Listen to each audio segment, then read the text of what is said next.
八木山上空、雲が多めな朝となっています。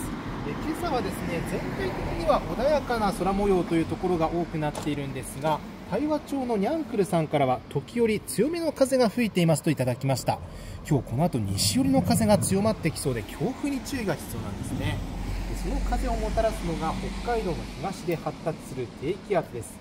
また日本海の方からですね、上空に寒気を伴った気圧の谷も近づいてきますので、この後も少し雲が広がりやすく、夜を中心にところどころで雪や雨が降るでしょう。地上付近の寒気は弱いため、最高気温は仙台で10度などと平年よりもやや高くなります。